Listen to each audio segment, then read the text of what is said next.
Bien-aimés du Seigneur, aujourd'hui nous allons méditer sur le concept d'autorité véritable, une question fondamentale de notre vie quotidienne.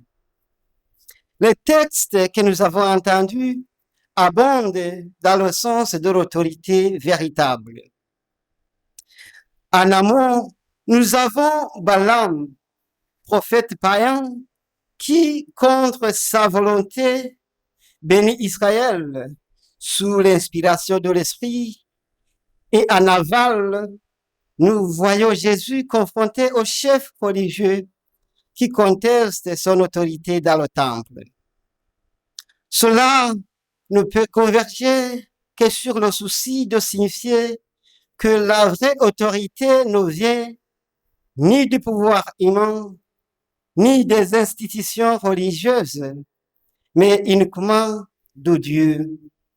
En principe, Balaam est un devin païen, un étranger au peuple de Dieu, engagé par le roi Balak pour maudire Israël. En d'autres termes, c'est un ennemi payé pour détruire le peuple élu. Soudain, au lieu de maudire, Balaam bénit. Ici, ce n'est pas la personne de Balaam qui décide de bénir selon sa propre volonté, mais c'est l'Esprit de Dieu qui le saisit et parle à travers lui.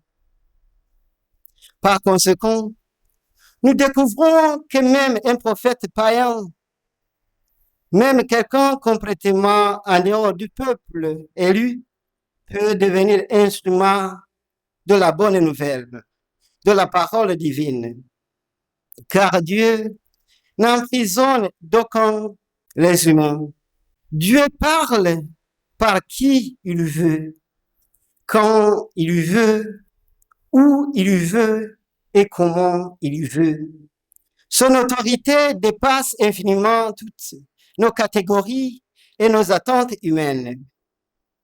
Frères et sœurs, ne jugeons pas qui peut ou ne pas être instrument de Dieu. Par exemple, Balaam n'avait aucune légitimité religieuse aux yeux d'Israël. Pourtant, l'Esprit l'a saisi pour proclamer la vérité divine.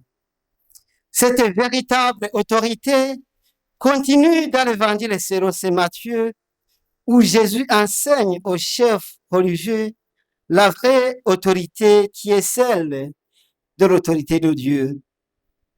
En réalité, ces chefs religieux refusent délibérément de reconnaître l'autorité divine, puisqu'ils ne correspondent pas à leurs attentes et à leurs intérêts.